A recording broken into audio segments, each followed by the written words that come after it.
You ever have one of those moments where the world just stops and you realize everything you thought was yours is slipping through your fingers? That was me, standing on my dock, staring at a lake that held my whole damn heart, watching some HOA clowns try to turn it into their personal playground. My name's Tom Bennett, and this is the story of how I took my lake back by draining every last drop. I came to Willow Creek Lake after the worst year of my life. My wife, Laura, and our daughter, Emily, were gone taken in a car accident that left me hollow, like someone carved out my chest and forgot to stitch it back up. I didn't want therapy or time or people telling me it'd get better. I wanted quiet, the kind of quiet you only find where the water meets the pines. This lake, my lake, was the last place that felt like home. My dad, a water engineer who spent his life studying rivers and reservoirs, left it to me when he passed. It wasn't just land, it was his legacy, my refuge, a 40-acre stretch of water and woods nobody could touch. Or so I thought. I'd been back at the cabin maybe 6 months, living off coffee and firewood, when the letter showed up. Just a plain envelope in my rusty mailbox down by the county road. Willow Creek Estates, HOA. Notice of Community Enhancement. I almost laughed. HOA. My land wasn't even part of their fancy subdivision. But then I read it. Your lake has been designated a shared community asset for a new waterfront dining project. Shared. Like my lake was some kind of public pool. They were planning a floating restaurant, some upscale nonsense called the Blue Heron, backed by a hotshot developer named Greg Larson. No permission, no discussion, just a smug little note saying permits were pending. I tore it up, tossed it in the fire, and figured it was a mistake. Big mistake mine. 2 weeks later, I'm sipping coffee on my porch when I hear engines. Boats, plural, buzzing across my lake like they owned it. 2 guys in khakis and sunglasses, poking around with measuring rods, laughing like it's a Sunday picnic. I yelled from the dock, "You're trespassing." They waved back, all friendly-like, as if I was just some cranky neighbor. Next day, orange survey flags popped up along the shore and a sign, approved for the Blue Heron floating restaurant. Willow Creek Estates, HOA. I called the number on it straight to voicemail. That's when I knew this wasn't a mix-up. These people were serious, and they were banking on me doing nothing. I wasn't always a loner. I used to be a structural engineer, 25 years in the city, so I knew how this game worked: permits, deeds, property lines. I dug out my dad's old files, maps, and the deed to Willow Creek Lake. Drove to the county office, laid it all out for the clerk. She pulled up the records and confirmed what I already knew. I owned every inch of that lake. No shared rights. No HOA nonsense. "You're in the clear, Mr. Bennett," she said. I left thinking that'd be the end of it. Spoiler, it wasn't.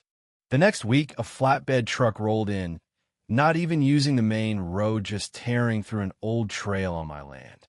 By noon, they'd towed in a pre-built platform, all shiny aluminum and treated wood, and started bolting it together in the middle of my lake. I called the sheriff, a guy named Deputy Carter, barely 30, who looked like he'd rather be anywhere else. I showed him the deed, the maps, everything. He scratched his neck, talked to the contractors, then came back with a shrug.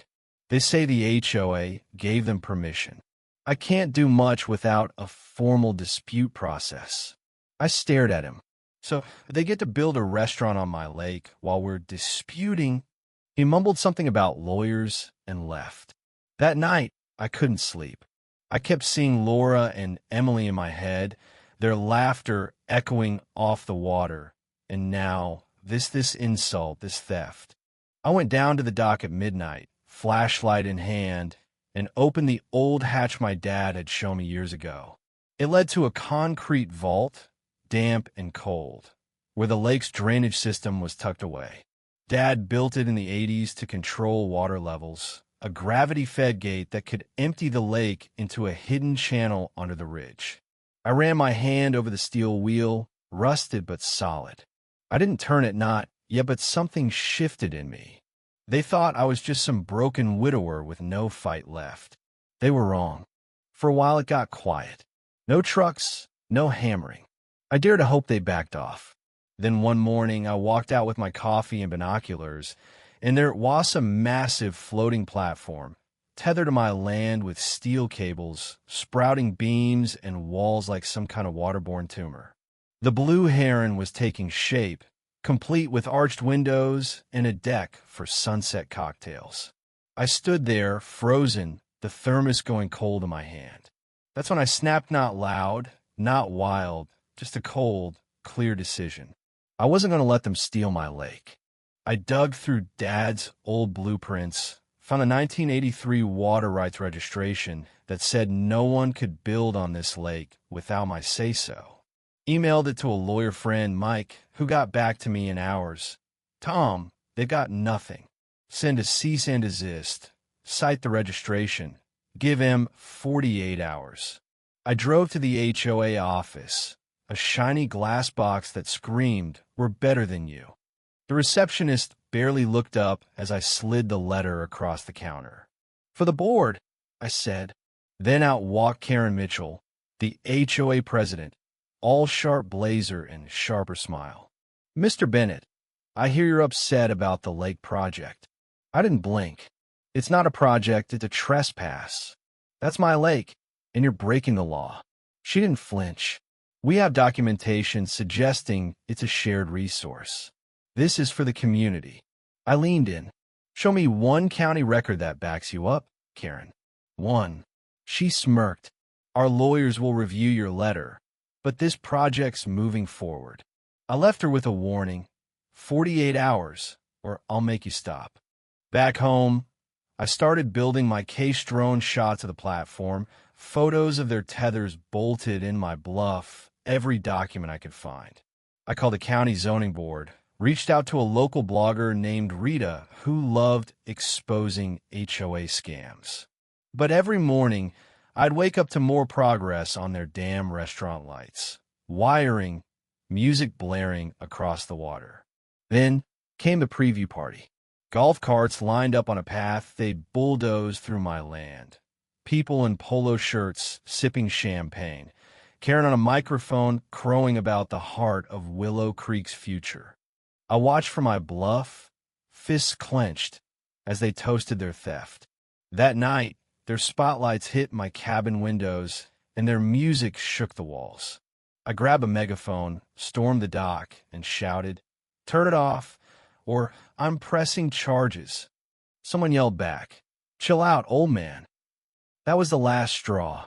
I went to the vault at 3 a.m., tools in hand, and opened the valve just a quarter turn at first. The system hummed, a low, deep groan like the lake was exhaling. By dawn, the water was dropping, slow and silent. I sent an email to Karen and the board, scheduled for 5:30 a.m. Urgent. Drainage active. You build on my lake. Evacuate now. By 6 a.m., the platform was tilting, furniture sliding, workers panicking. By 7, Rita's blog post went live.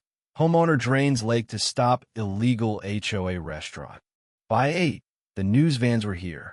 The Blue Heron was half in the mud, its shiny deck a twisted wreck. Karen called me 5 times. I didn't pick up. The county judge ruled in my favor that morning temporary restraining order, fines for the HOA, personal liability for Karen. The lake bed was a mess of mud and debris. Their dreams sunk in the sludge. Karen gave a teary interview, calling it sabotage. I didn't care. I stood on my dock, breathing in the smell of wet clay, feeling the quiet settle back in. The HOA board unraveled fast 3 resignations in a week. Karen clinging on until a no-confidence vote kicked her out. Residents turned on her, demanding refunds for their restaurant fund. I got settlement offers, big ones, but I only took one. A public apology and a legal promise that Willow Creek Lake would never be touched by the HOA again. The lake's coming back now, slow but sure. with rain and springs filling it up. I'm rebuilding the dock, board by board, and every morning I stand there, coffee in hand, watching the water shimmer again. Laura and Emily are still here in the ripples, in the quiet. A neighbor kid stopped by last week, wide-eyed, and said, "You're the guy who drained the lake." I just nodded. He grinned like I was some kind of superhero. I'm not. I'm just a guy who wouldn't let go of what was his. So what do you think? Was I right to drain the lake, or did I go too far? Drop a comment. Tell me your stories ever had to fight for what's yours. Let's talk about it.